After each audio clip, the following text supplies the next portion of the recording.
Oi, gente, vocês já estão aí? Esperando aqui o povo chegar para a live. Já estamos no ar esperando as pessoas. Oba, já temos. Alô, Karen, primeirona. Já tá chegando gente aqui. Eu entrei 3 minutinhos antes. Oi, Márcia. Entrei um pouquinho antes para dar tempo do pessoal chegar e se organizar. Oi, Márcia. Todo mundo chegando aí. Ai, Maria Flávia, maravilhosa. Maravilhosa você. Vocês estão me escutando bem? O som tá bom? Bom dia. Bom dia para todo mundo. Aqui já são 2 horas da tarde, então. Tudo bem, gente? Estou aqui, aquarentada, em Berlim, como todo mundo. A gente vai agora, não vai falar de coronavírus, porque ninguém aguenta mais esse assunto. Todo mundo tem que ficar em casa e hoje a gente vai conversar sobre coisas diferentes para que a gente possa ter mais ideias quando isso tudo acabar, que a gente espera que seja logo, né? Estamos torcendo para que seja logo. Vamos fazer a nossa parte aqui para tentar achatar a curva de contágio e não esgotar os hospitais. Então a gente tem que aproveitar esse tempo que a gente tem agora como uma oportunidade de estudar antes da prova, porque quando isso acabar o mundo vai ser diferente do que era antes. A gente vai ter que fazer algumas adaptações, então é bom que a gente tenha ideias, que a gente tenha tempo para pensar um pouquinho antes. Oi, Enio Padilha, que luxo! Que bom que o pessoal agora está chegando. Muita gente bacana. Todo mundo chegando aqui. Raquel. Então, e aí hoje a gente vai tentar dar algumas ideias para vocês. É estudar antes da prova, exatamente isso, Maria Flávia, porque a gente está aqui recolhido com uma oportunidade. A gente tem que ver isso como uma oportunidade de parar, porque do jeito que o mundo estava indo em desabalar da carreira rumo à destruição completa, não ia dar muito certo. Então eu penso que essa é uma oportunidade de a gente parar e repensar muitas coisas. A gente tem que mudar muitas coisas. A gente vai ter que tomar muitas decisões importantes, então a gente tem que olhar esse período de recolhimento, para quem pode se dar o luxo, né? Esse período para a gente conseguir repensar algumas coisas que são importantes e fundamentais e que vão fazer diferença na nossa vida daqui para frente. Então eu penso que é isso, a gente está tendo oportunidade de estudar antes da prova. Quando acabar tudo isso, vai ser a prova e a gente vai ver o que a gente vai fazer, né, da nossa vida e das nossas coisas. Mas o bom é que a gente tem ferramentas para isso, a gente tem conhecimento, a gente tem ciência, a gente tem tecnologia. Vamos tentar fazer o melhor possível para que a gente consiga sair bem dessa. Antes de começar direitinho, certinho as coisas, eu queria aproveitar, enquanto o pessoal está chegando e se organizando, para agradecer o Diego, que é uma pessoa maravilhosa, que teve essa ideia maravilhosa de fazer essa série de lives para que o pessoal que esteja em casa possa adquirir algum conhecimento, conhecer alguns palestrantes da empresa e que cada um possa contribuir da melhor forma. Eu achei essa ideia maravilhosa, Diego. O Diego, aliás, é uma pessoa que tem ideias maravilhosas. Queria agradecer a equipe da DMT, a Laura, o Felipe, que é o designer que fez as peças gráficas, Patrícia, maravilhosa, que faz a divulgação, a Emília, as 3 Renatas da DMT, a Letícia, a Marcela, o Marcos, enfim, a DMT tem uma equipe maravilhosa, muito legal. Eu estou morrendo de saudades de vocês, espero que a gente possa se ver em breve. Queria agradecer também ao tio Flávio, meu irmão mineiro, amorzinho da minha vida, querido, tio Flávio, que também fez divulgação na sua rede do tio Flávio Cultural, que faz um trabalho belíssimo. A Unisociesc, a pós-graduação São Judas, a BRH Minas Gerais, que são sempre parceiros. Então, é muito bacana que esse pessoal ajuda a compartilhar conhecimento e eu me sinto muito honrada de fazer parte dessa rede.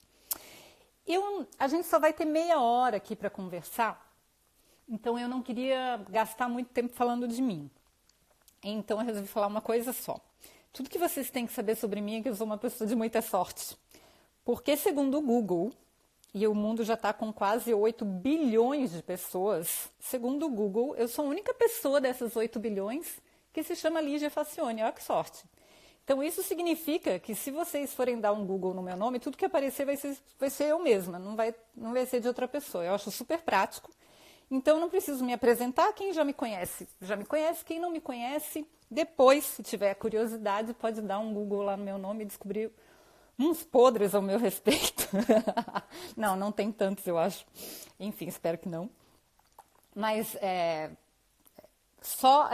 resumindo, eu estudo bastante inovação, moro em Berlim, então a gente está fazendo a transmissão aqui de Berlim, e tem algumas coisas que eu aprendi e que gostaria de compartilhar com vocês, já que a minha área de estudo é inovação e tecnologia.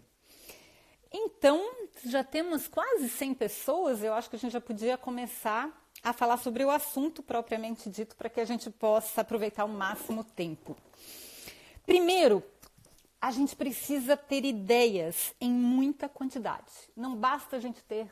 Por que não basta a gente ter 3 ideias a respeito de um problema qualquer? A gente tem muitas coisas novas que a gente precisa ter ideias para decidir, tanto em relação ao nosso trabalho, como em relação à nossa vida pessoal. Enfim, a gente precisa gerar ideias. Por que é importante a gente não se contentar em gerar, eu quero montar um negócio de vendas pela internet. Eu vou pensar aqui uma coisa que eu possa fazer para vender pela internet. Por que não é suficiente que eu tenha 3 ideias ou 4 ideias e teste essas ideias? Porque, gente, essas ideias vão ser óbvias. Todo mundo já teve essas ideias. Alguém já tentou, alguém já testou. Eu vou contar uma coisa que eu não sei se as pessoas vão gostar de ouvir. Mas, segundo os especialistas, para que você tenha uma boa ideia, uma ideia realmente diferente, que faça diferença no mundo, você precisa ter 100 ideias. 100. Então, você vai... Segundo aqui, eu tenho um especialista em inovação, que também trabalha com neurociência, que é o Judkins, que é o autor. Depois, se alguém quiser, eu passo a referência. Mas ele diz o seguinte: se você produz 100 ideias... talvez exista uma probabilidade de uma delas ser ótima. Se você produz 5 ideias, as chances de uma ser boa vão ser quase nada, porque é uma questão de estatística. É como você jogar 100 vezes, apostar num jogo, ou você apostar só 5 vezes. Quanto mais você jogar, mais possibilidades você tem de acertar. Então, as chances... As primeiras 40 ideias que você tiver a respeito desse tema vão ser as mais óbvias, porque outras pessoas já pensaram nisso. As próximas 40 ideias vão ser diferentes, porque você já vai ter tentado pensar alguma coisa um pouco menos frequente. As últimas 20 vão ser as mais estranhas, vão ser as mais esquisitas e surreais, porque aí você forçou a sua mente em áreas que você não tinha pensado antes. As últimas 20 é que vão ser as interessantes. As últimas 10 é que você devia catar ali alguma coisa para poder testar. Isso explica por que tão pouca gente tem sucesso na área de inovação. Porque quando eu vejo assim, alguém criou o Tinder não sei do que, ou o Uber não sei do que lá. Gente, é uma coisa óbvia isso. Quem teve a ideia original foi o Tinder e foi o Uber. Os outros que fizeram o Tinder não sei o que lá, e o Uber não sei o que lá, e ficam copiando a ideia, eles estão entrando numa selva louca para continuar a disputa no mercado, mas eles não têm muita vantagem competitiva porque a ideia não é original. A ideia original é o Uber, a ideia original é o Tinder, não é o Uber não sei do que lá e o Tinder não sei do que aqui. Então pode ser que dê certo, mas vai ter muita concorrência, porque... são coisas muito óbvias que todo mundo já pensou.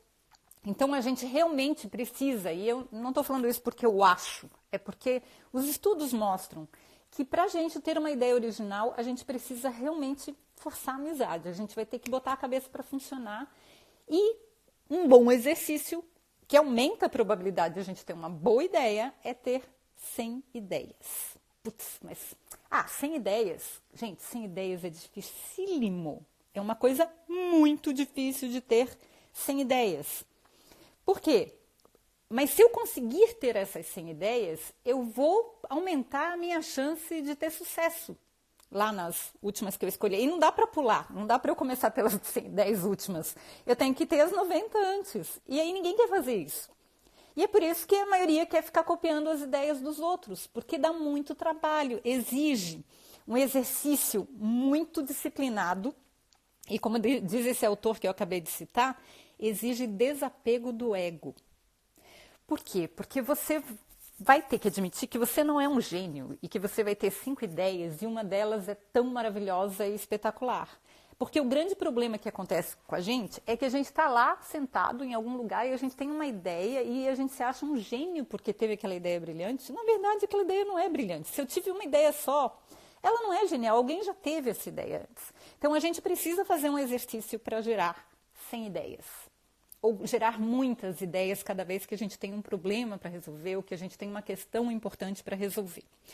E a outra coisa do desapego ao ego é uma coisa boa, porque é o seguinte, você fez 100 ideias, tá? As últimas 10 lá são mais interessantes. Eu vou testar, separei 5 para testar. A gente faz isso em workshops de Design Thinking. Então, o que eu faço? Eu testo uma, não deu certo. Não faz mal, eu tenho mais uma. Não deu certo? Não faz mal, eu tenho mais. Eu tenho muitas ideias. Quando você tem muitas ideias, você não se apega a uma dessas ideias. Você vai experimentando outras.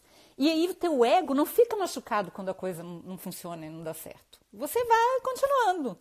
Porque você é rico de ideias, você tem muita coisa para poder apostar. Então isso aí faz com que a gente consiga aumentar a nossa confiança no negócio e baixar um pouco a bola, que a ideia que a gente teve não foi tão genial assim, que a gente tem que começar a testar e não se apegar a ela. Se der errado, tudo bem, descarta e tenta outra. E aí não fica tão difícil, né? Então, um grande problema que acontece com a maioria das pessoas é que elas têm, sei lá, 10 ideias e se apaixonam pela terceira. E se apaixonam e só tem aquelas. E se apaixonam perdidamente. Se não der certo, elas tentam e teimam e forçam. E aí perdem tempo, perdem dinheiro, porque não... Aquele orgulho, não, mas essa ideia é muito maravilhosa. Não, gente, vamos ter muitas ideias. Espero que eu tenha convencido todo mundo de que eu preciso ter muitas ideias, para que pelo menos uma delas seja a ideia mais legal. Não é garantia, nunca é, mas a probabilidade aumenta. Ok, eu espero ter convencido vocês de que a gente precisa ter muitas ideias. Mas como é que a gente vai fazer isso? Imagina, vocês já tentaram fazer uma lista?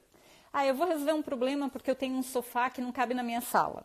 Como é que eu vou resolver isso? A gente pensa em 3, 4 coisas. Se eu pedir para você pensar em 10 soluções, já vai ser difícil. Se eu pedir para você pensar em 15 soluções, olha, o negócio vai apertar bastante. Por que acontece isso na maioria das vezes com a maioria das pessoas? Com quase todas as pessoas, comigo também acontece. Por causa do nosso repertório.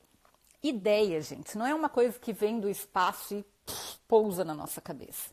Ideia é uma recombinação do que já tem dentro da minha cabeça. Eu simplesmente pego as coisas as experiências que eu tive, as coisas que eu aprendi, tudo aquilo que eu construí ao longo da minha vida e coloquei dentro da minha cabeça e eu misturo essas coisas para ter ideias. Sabe aquela história de pensar fora da caixa? Não existe. A caixa é a minha cabeça. Eu só consigo criar com o que eu tenho. O que eu posso fazer é ampliar a minha caixa ou me conectar com outras caixas que são a cabeça das outras pessoas, porque aí o repertório vai ficar ampliado. Mas não tem como sair da caixa. Eu não consigo criar se eu não tenho matéria-prima para recombinar. Então, o que eu preciso fazer? Eu tenho que aumentar o meu repertório, que é essa coleção de experiências, de conhecimentos e de coisas que eu adquiri ao longo da minha vida. Então, eu não posso ter uma ideia genial sobre física nuclear se eu não entendo nada de física nuclear, porque eu teria que ter muitas informações de física nuclear na minha cabeça para serem suficientes para recombinar com as combinações, com outras informações que eu tenho na minha cabeça, para gerar muitas ideias para ter uma ideia original. Vocês estão vendo, então, que eu não consigo criar em cima de coisas que eu não sei, então eu tenho que procurar saber mais para criar mais. Pensa que a gente tem muitas ferramentas de criatividade. Tem gente que vai para Stanford, vai para Harvard, faz não sei quantos cursos de criatividade, de inovação, de singularidade, de tudo quanto é técnica possível, gasta toneladas de post-its, mas nada disso vai ajudar se a pessoa não tiver repertório. Por quê? Pensa assim, é como cozinhar. Eu estou te dando a panela, o fogão, a colher, mas os ingredientes é você que tem que dar. Tem que ser da tua cabeça. Não tem como os ingredientes saírem do além e nascer dentro da minha panela. Eu tenho que ter os ingredientes para fazer a comida. Porque o que tem em volta é só a técnica. São as ferramentas, a panela, o fogão, as colheres. Mas eu preciso ter os ingredientes. E aí, os ingredientes é o que a gente chama de repertório. Então, como é que a gente coleciona os repertórios ao longo da vida? A gente coleciona repertórios de vários tipos. Todos os nossos sentidos, os nossos sensores, olhos, nariz, ouvido, boca, pele, tudo capta informações do meio ambiente e traz para dentro do nosso cérebro. Então, o que eu posso fazer para aumentar o meu repertório? Me expor a coisas diferentes que eu ainda não tenho dentro da minha cabeça. Então, por exemplo, sabores. Para eu ser um bom cozinheiro, para eu fazer bons pratos, eu tenho que ter um repertório de sabores na minha cabeça, de ingredientes, que seja rico. E aí eu posso combinar esses sabores com outros conhecimentos que eu tenho fora da culinária. Eu vou dar o exemplo do El Bulli, que é um restaurante muito famoso na Espanha, ele já fechou, do chefe chamado Adrià. O que ele combinou? Ele combinou conhecimentos que ele tinha de química com conhecimentos que ele tinha de culinária com conhecimentos que ele tinha de arte. E juntou tudo isso para fazer uma coisa que nunca ninguém tinha feito antes. Então, o que a gente precisa fazer? Na área que a gente quer inovar, a gente precisa ter conhecimentos muito bons a respeito daquela área, mas a gente precisa ter conhecimentos fora daquela área para recombinar. Porque o que faz uma pessoa ser única no mundo? É justamente o repertório dela. Isso que tem dentro da sua cabeça agora, ninguém, nos quase 8 bilhões de humanos que tem nesse planeta, tem igual. Porque cada um que está aqui hoje, nessa sala virtual, enxerga o mundo de uma maneira diferente, coleciona informações de maneira diferente, tem interesses diferentes. Então, cada pessoa vai montar uma coleção única dentro da sua cabeça. Isso que é o mais fantástico, isso é o que faz uma pessoa ser diferente da outra. Então, quanto mais coisas você conseguir colecionar, mais matéria-prima você vai ter para criar. Então, e eu preciso realmente de muito conhecimento para poder fazer isso. Então, como é que a gente pode fazer? Se você quer ter ideias novas para cozinhar, então você precisa experimentar coisas diferentes. Se você comer feijão e arroz todo dia, você nunca vai ser uma pessoa criativa na cozinha, porque você não tem repertório nem matéria-prima para fazer as combinações nas quantidades necessárias, sem combinações, para nascer uma coisa nova, um prato novo. Você precisa se interessar por temperos, você precisa se interessar por ingredientes, você não pode ter medo de testar sabores diferentes. Nas minhas últimas férias, uma coisa que eu até vou compartilhar com vocês, que eu experimentei, que eu achei muito legal, é que na Espanha eles fazem berinjela em rodelas, a milanesa, e eles comem com sabe melado? Marrom, melado doce, melado de cana, eles servem com melado de cana e você come a berinjela, que é empanada salgada, com molho de caldo de cana, de melado de cana. Eu quis experimentar e fica bom. É bem interessante, porque fica muito bom mesmo. Então, a gente tem que ter curiosidade de conhecer essas coisas, porque é mais uma coisa que vai para o seu repertório. A questão visual. A gente tem que oferecer coisas para o nosso cérebro que sejam variadas. Porque a gente, nos nossos repertórios, que a gente constrói dentro da nossa cabeça, tem repertórios de 2 tipos. Primeiro, aqueles que agregam aquilo que eu já tenho. Por exemplo, se eu me interesso por sabores, quando eu experimento coisas diferentes, é mais um sabor para a minha coleção, mas não é uma coisa muito radicalmente diferente na minha cabeça. Quando eu aprendo uma língua nova, aí tudo vai diferente dentro da minha cabeça. Aí é um esforço muito maior. Para eu construir coisas realmente novas e ampliar realmente o meu repertório, porque imagina que, eu sempre falo que o nosso repertório é como se fosse um armário, um guarda-roupa cheio de gavetinhas. Eu posso colocar mais coisas, mais prateleirinhas, mas para construir um armário inteiro novo dentro da minha cabeça, dói. E dói bastante, e incomoda. Pensa na última coisa importante, realmente, que fez diferença na vida de vocês, que foi muito difícil de aprender. Eu vou dar um exemplo que acho que quase todo mundo passou por isso. Quando você aprendeu a dirigir. Você lembra quando você começou a aprender a dirigir? Não era horrível? Você tinha que pensar onde que você ia colocar o pé, quando é que tinha que trocar a marcha. Todos os movimentos eram pensados, não tinha nenhum automático. Então, isso era muito desconfortável. E até se tornar automatizado, foi muito desconfortável. Aprender a falar uma língua nova, você está numa festa com uma pessoa e você tem que passar 1 hora conversando com ela numa língua que não é a sua, dá dor de cabeça. É uma coisa que dói, que incomoda, que cansa. No final você não quer... Eu tenho uma opinião, mas eu não vou nem falar porque eu estou com preguiça. Pensa quando você vai para a academia de ginástica, no primeiro dia e dá aquela dor. Você volta para casa, parece que passou um caminhão em cima. É isso. É porque a gente está enferrujado. Faz tempo que a gente não constrói um guarda-roupa novo na nossa cabeça. A gente só está botando umas prateleirinhas ali de vez em quando. E quando a gente constrói uma coisa grande, realmente incomoda. Mas é isso que faz realmente o nosso repertório aumentar. Sobre culinária... Tem uma ideia agora que eu vou compartilhar da Cecília e do Claudinho, que são uns amigos fofos de todo. O Claudinho faz o Berlin Tech Talks comigo, nosso canal no YouTube. E eles têm um hábito que eu acho genial. Eles, toda sexta-feira, não sei se eles continuam fazendo, eles estudam um país que eles escolhem aleatoriamente, estudam um prato típico do país e eles reproduzem, os dois fazem em casa aquele prato típico e comem. Depois de ter estudado tudo sobre aquele país. Eu acho, nossa, isso aqui para enriquecer o repertório é uma coisa muito bacana.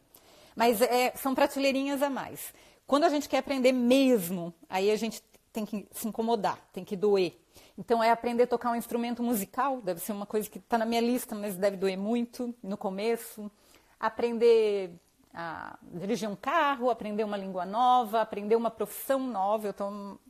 aprendendo uma profissão nova agora, Testing Automation, estou ralando. Tá chato, porque tem coisas que são difíceis até se tornar... Depois que se torna automático, é porque o armário ficou pronto. Não dói mais. Mas aí a gente tem que procurar a próxima coisa para a gente construir. Porque senão a gente não cresce. E uma coisa importante que eu queria dizer é o seguinte. O seu mundo é do tamanho do seu repertório. Se o seu repertório é pequeno, você vive num mundinho. Se o seu repertório é grande, o seu mundo vai ficando grande, grande, grande, vai aumentando. Vão aumentando a sua... Você tem uma vida muito mais legal, você aprende muito mais coisas, você vê que o mundo é maior. Então, quanto mais a gente amplia o nosso repertório, mais o nosso mundo fica maior. Então é isso, gente. O mundo é do tamanho do meu repertório. Então a gente tem que realmente tentar expandir o máximo que a gente conseguir. Então, mas tem várias maneiras que a gente pode fazer para expandir esse repertório. Por exemplo, viajar. Viajar é uma coisa maravilhosa para expandir repertório. Mas, se você pega um avião no Brasil, viaja, sei lá, para um país que você nunca esteve antes, e a primeira coisa que você se hospeda num hotel de rede, que a gente chama de no place.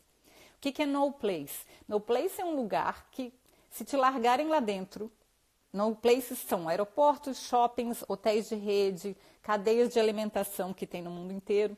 Te largam lá dentro e você não sabe onde você está, em qual país, em qual cidade, em qual continente, porque é tudo igual.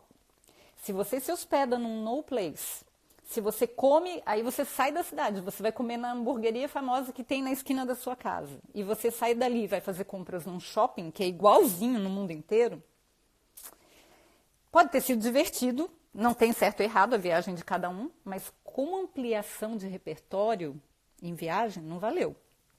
Para ampliar repertório em viagem, você tem que andar de transporte coletivo, a pé, comer a comida que as pessoas comem, de preferência tentar entender a língua, ouvir as conversas das pessoas e ver como elas vivem. Isso que é ampliar repertório. Não é alugar um carro e sair indo de cidade em cidade e vendo os pontos turísticos e voltando para casa. Isso é legal? É bacana, é divertido. Mas eu estou falando de ampliar repertório, gente. Experiências diferentes, novas, coisas que vão fazer o teu mundo ficar maior. comendo a mesma coisa todo dia, o teu mundo não vai ficar maior. Pelo menos não o mundo gastronômico. Então, tenta ampliar aprendendo coisas que nunca você fez antes. Por exemplo, uma aula de dança. Aprende uma dança. O repertório corporal vai aumentar muito, bastante. Você vai fazer movimentos no teu corpo que você nem sabia que existia. Aprender a tocar um instrumento musical, aprender uma língua. E agora a gente está numa fase boa, que tem um monte de cursos à distância sendo oferecidos gratuitamente. A gente pode até... É o paradoxo da escolha. Tem tanta coisa para escolher que a gente não sabe nem o que escolher, né? Mas tem muita coisa. História da arte, a gente pode visitar museus, a gente pode aprender um monte de coisas diferentes. E a gente pode escolher coisas exóticas para aprender também. Eu vou fazer origami. Eu vou aprender a fazer aquela massinha que eu esqueci, slim. Eu vou aprender a, sei lá, tem muitas coisas que a gente pode aprender e que vão ampliar o nosso repertório. Mas tem uma coisa em especial que amplia muito o repertório das pessoas, que é trabalho voluntário. Trabalho voluntário faz a gente sair da nossa bolha e ver o mundo de um outro ponto de vista que a gente nem imaginava que existia, porque é muito fácil a gente se isolar na bolha. E nisso eu tenho que agradecer ao tio Flávio, que cada vez que eu vou a Belo Horizonte, ele me pega pela mão e me leva para algum lugar que eu nunca fui antes, para conhecer projetos sociais que eu nunca tive a oportunidade nem de imaginar que existiam. Então, assim, foi por causa dele que eu visitei pela primeira vez uma favela. Foi por causa dele que eu conversei pela primeira vez com um morador de rua. Porque, assim, a gente é educado, principalmente mulheres, tem medo de morador de rua, né? A gente tem medo, a gente tá andando na rua, eu não vou conversar com morador de rua. E como eu saí um dia com o tio Flávio, eu estava com ele, eu me senti segura e ele conversa com todo mundo. Aliás, conversar com estranhos é ótimo, eu não tenho esse hábito, mas é muito bom. E ele conversa com todo mundo. E aí, conversando com um morador de rua, que aí a gente conhece a história dele e fica chocada, porque podia ser a nossa, qualquer um de nós pode morar na rua semana, sei lá, o mês que vem, ninguém está livre. Uma parte considerável das pessoas tem problemas de depressão e coisas assim, não tiveram suporte familiar, perderam o emprego, perderam a casa e foram parar na rua. Então, algumas têm problemas de dependência, mas enfim, as histórias são muito possíveis de acontecer com qualquer pessoa. E aí eu descobri que morador de rua tem medo da gente. Eu nunca ia imaginar uma coisa dessas. Ou seja, o meu mundo se transformou e virou do avesso, porque eu nunca imaginei que um morador de rua tivesse medo de mim, mas eles têm, porque eles sofrem muita violência. Tem gente que rouba morador de rua. É possível imaginar uma coisa dessas? Nunca tinha passado pela minha cabeça, mas existe. Tem gente que queima morador de rua. Então, assim, trabalho social, gente, a gente tem que encarar. Não é que nós estamos sendo generosos de ir lá e ajudar as pessoas. Não é isso. As pessoas é que estão nos proporcionando uma oportunidade de a gente fazer um curso intensivo para ampliar o nosso repertório. Não tem nada de generoso em fazer trabalho voluntário. Quem ganha é sempre quem acha que está ajudando. Porque a gente cresce muito mais. A gente fica os nossos repertórios aumentam. O nosso mundo fica maior quando a gente tem a oportunidade de compartilhar ou de conviver um pouco e conhecer as histórias dessas pessoas. Então, tem muitas maneiras de a gente aprender a ampliar o nosso repertório. Então, já vimos várias. A gente pode fazer cursos, a gente pode viajar, a gente pode experimentar, mas principalmente a gente precisa ser curioso.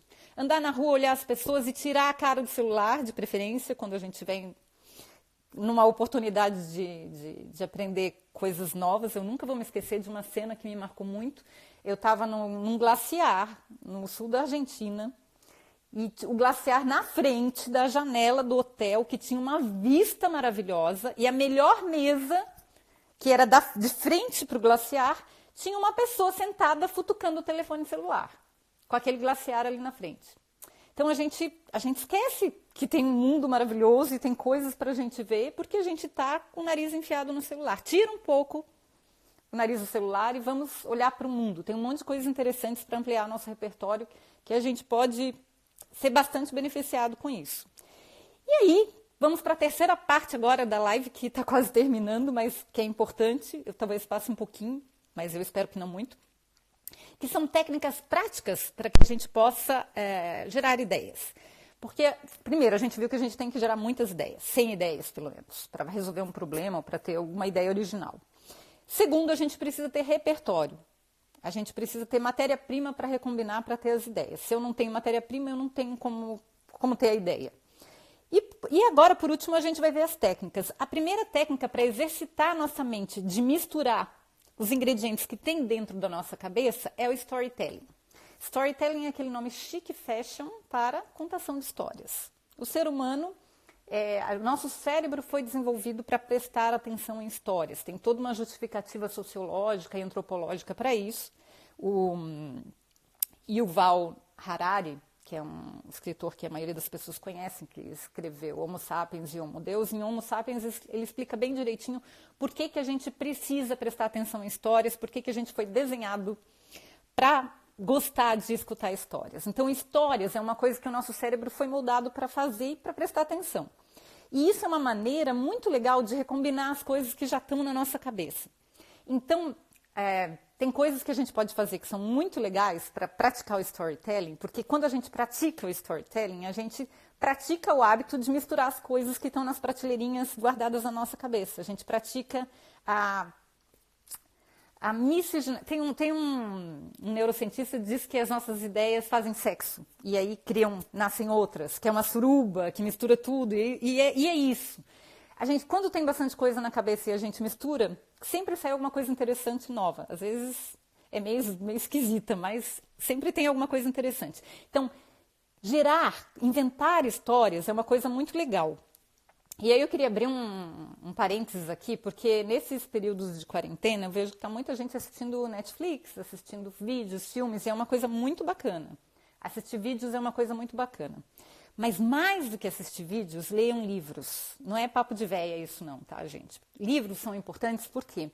Porque não existe eu pegar um livro e... Isso aqui não é um romance, não é uma história de ficção. Isso aqui é um manual de instruções para eu criar a história dentro da minha cabeça. Então, quando eu leio um livro, todo um mecanismo do meu cérebro para criar a história é ativado. Isso faz bem para a minha cabeça. Porque tudo que está escrito ali em letrinhas, num papel, eu preciso construir na minha cabeça. A história, um mundo inteiro eu preciso construir na minha cabeça. Quando eu assisto um filme, é uma coisa legal. Mas alguém já pensou por mim. Alguém já construiu aquele mundo por mim. Eu estou passivamente só recebendo a informação. Eu não estou construindo nada na minha cabeça. Então, quem puder, gente, não estou falando que é ruim assistir filme, não. Mas para o nosso cérebro é melhor que a gente leia livros, principalmente de ficção.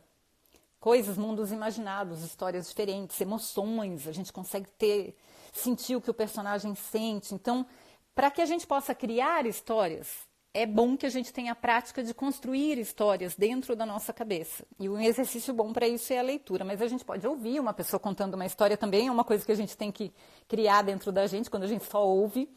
O pior de tudo é o visual, porque está pronto. Eu não tenho que fazer nada, eu só tenho que ficar assistindo. Mas que também é legal. Mas, enfim, como é que a gente pode praticar o storytelling no dia a dia?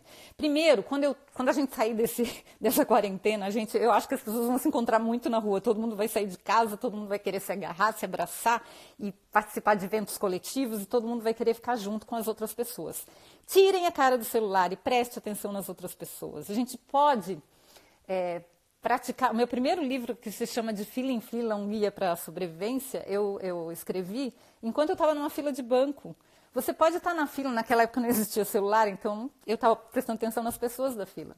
Você pode inventar histórias entre as pessoas que estão na fila. Eu acho que aquela pessoa está de olho naquele outro, mas aquele outro não está dando bola para ela, porque, na verdade, ele tem uma história. E você pode construir um romance inteiro numa fila, só imaginando as situações entre as pessoas. Você pode imaginar isso numa exposição de arte que tiverem outras pessoas. Você pode imaginar em qualquer situação em que você esteja numa sala com mais de uma pessoa. Você pode inventar uma história inteirinha para ela. Você pode inventar histórias. Ah, tá, mas eu estou sozinha em casa, não tem mais ninguém para ficar comigo para eu inventar uma história. Inventa a história com objetos. O que a tua cadeira está conversando com a outra cadeira? O que vocês imaginam que elas devem estar pensando a respeito? A gente tem, o ser humano tem uma tendência de humanizar as coisas, tornar objetos como humanos Porque é mais fácil de a gente conviver, é mais fácil de a gente imaginar um mundo que os outros são parecidos com a gente. Então é muito fácil de pegar uma tomada e pensar o que uma tomada está conversando com uma caixa de som. Para quem tem bicho de estimação, então é moleza, né, gente? Não precisa de nada. A minha mãe, a Clotilde, que é escritora, que tem 4 romances já publicados, então ela é uma pessoa bem criativa, ela não acredita porque ela está mal-humoradíssima com essa quarentena, mas ela tem que ficar em casa. Ela tem uma ideia que é ótima, ela mora com o Otávio, que é um gatinho preto, de olho amarelo, e ela inventa histórias com o Otávio, e o Otávio tem uma personalidade, o Otávio está sempre arranjando confusão. Então, você tem um bicho de estimação, você pode criar uma personalidade para ele, pode criar histórias para ele. Então, bichos de estimação, objetos. Cara, você pode criar uma história se você tiver 3 grãos de areia em cima da sua mesa, você pode fazer os 3 grãos de areia conversarem.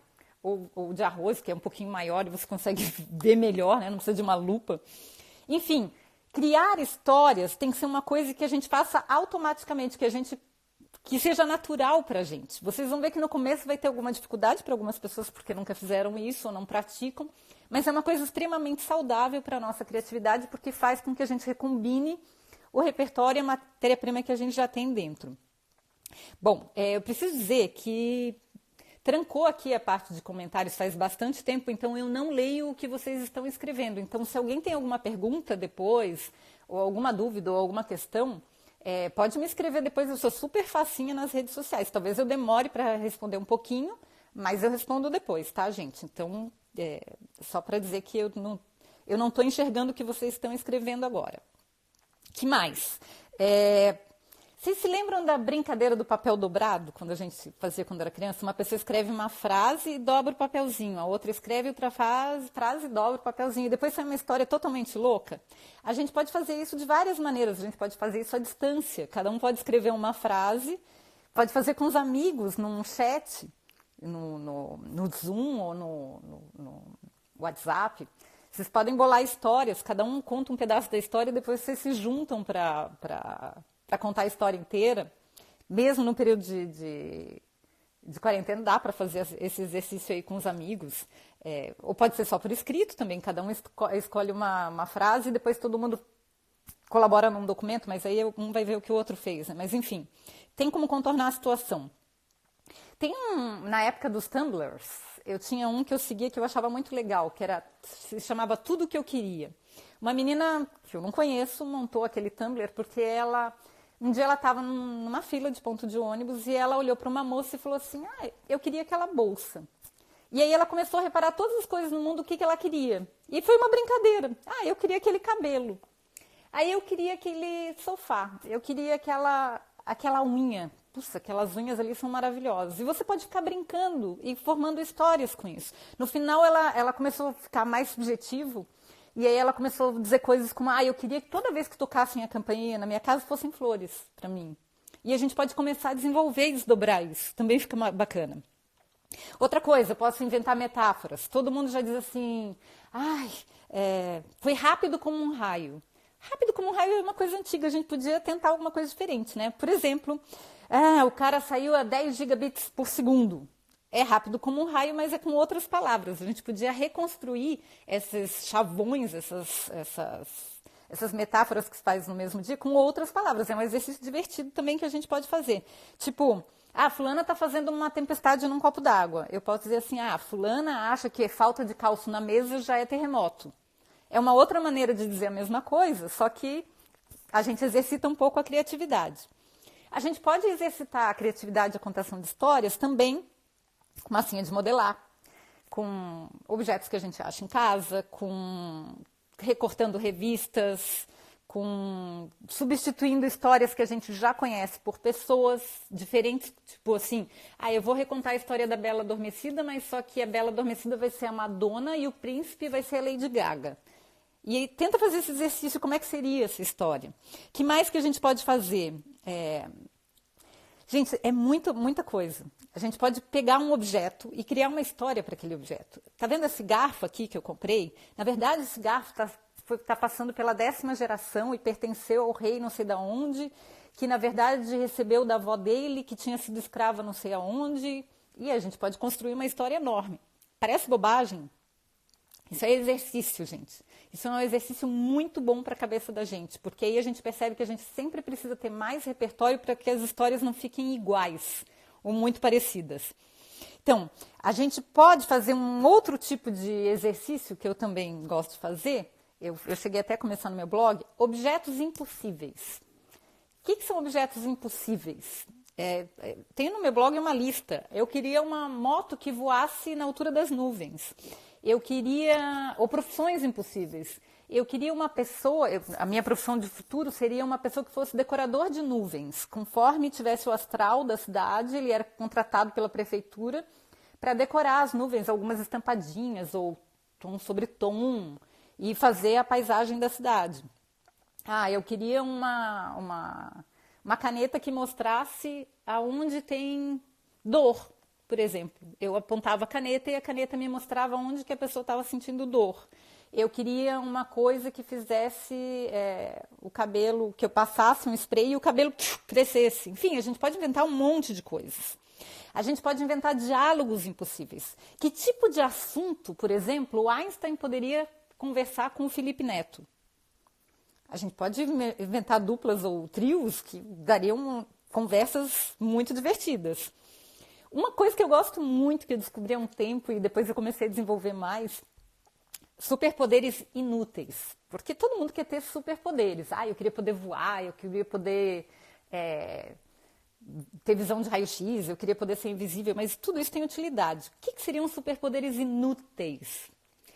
Superpoderes inúteis. Eu conseguiria conversar com plantas, mas eu conversaria, mas só uma frase de cada vez com uma planta. Eu só poderia trocar uma frase de cada vez com uma planta e daí esgotou minha capacidade de comunicação com a planta e eu ia ter que conversar com outra. Então, não ia servir para muita coisa, porque sempre ia começar o assunto novamente. Ou eu posso conseguir botar o meu nariz dentro da minha orelha. Isso é um superpoder que não serve para nada. Então, criar superpoderes inúteis é muito mais difícil e desafiador do que criar superpoderes úteis. É uma ginástica mental muito mais trabalhosa. Vocês tentem aí em casa que vocês vão ver que é difícil.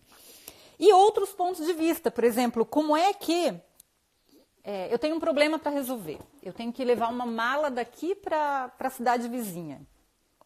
Como é que uma criança de 5 anos resolveria esse problema? Como é que um elefante resolveria esse problema?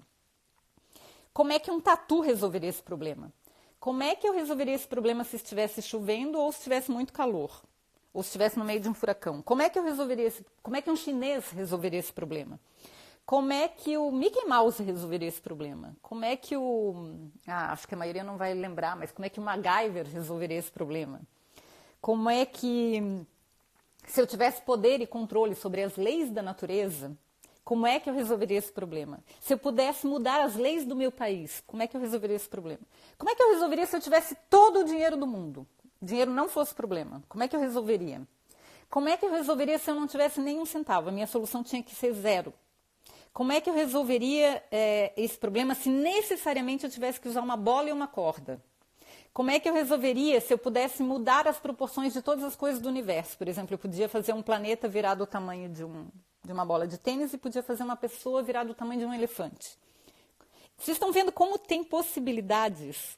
Como é que eu resolveria o problema usando tecnologia mais avançada que existe? Como é que eu resolveria o problema sem usar nenhuma tecnologia? Só uma pedra, por exemplo. Enfim, eu posso desdobrar isso infinitamente. Mas para conseguir desdobrar infinitamente, eu preciso exercitar. Porque senão dá um bloqueio e você não consegue pensar em muita coisa. Então, com essas ferramentas de storytelling, de mudar a perspectiva, de fazer exercícios, você consegue gerar isso sem ideias. Vai dar trabalho, vai custar tempo, no começo vai ser muito mais difícil, quer dizer, as primeiras respostas vão ser muito fáceis, mas depois o negócio começa a ficar difícil, porque a gente não tem prática, porque a gente tem poucos elementos no nosso repertório. Nosso repertório sempre é insuficiente. Então, a gente tem técnicas, como as que eu falei, existem muitas outras, que a gente pode gerar soluções e a gente pode gerar ideias, porém, eu preciso ter repertório, preciso ter paciência, preciso não me achar nenhum gênio e não me apaixonar por nenhuma ideia. Isso é importante, a gente não se apaixonar por nenhuma ideia. Mas a gente tem tudo que precisa. Na verdade, a gente tem tudo que precisa para mudar o mundo. Tá tudo aqui, ó. E as coisas que a gente colocar aqui dentro. Então, é basicamente isso que eu tinha para compartilhar com vocês. Dei um chute aqui no negócio. Eu espero que tenha sido útil, que vocês tenham conhecido algumas técnicas para que a gente possa gerar ideias. E eu me coloco à disposição, eu realmente não tá atualizando os comentários que vocês fazem. Mas eu me coloco à disposição porque a gente pode, sei lá, acessando a rede social, todas as redes sociais eu estou com o mesmo nome, então vocês podem fazer perguntas ou pedir ideias, mas o que eu queria dizer é que até acabar essa pandemia, eu vou estar lançando um livro novo que se chama Atitude Pró-Inovação, onde tem isso e mais um monte de outras coisas a respeito de inovação, ideias, um pouco de neurociência, como é que a gente desenvolve as ideias, como é que é o nosso processo de desenvolver ideias, de aquisitar conhecimentos e como é que isso funciona dentro da nossa cabeça. E alguns exemplos aqui de Berlim, alguns exemplos de pessoas da história que nos deixaram legados de como é que a gente pode ser mais criativo, enfim. Tudo isso está condensado num lugar só que eu tentei resumir para que vocês pudessem se lembrar depois. Tá bom, gente? Eu espero que vocês tenham gostado. Eu adorei estar aqui com vocês. Espero que a gente tenha outras oportunidades. E continuem assistindo às outras lives da DMT, que tá bem bacana, tá bom, gente? Muitíssimo obrigada pela oportunidade. Eu adorei. Tchau. Como é que termina isso aqui? Beenden. Tchau.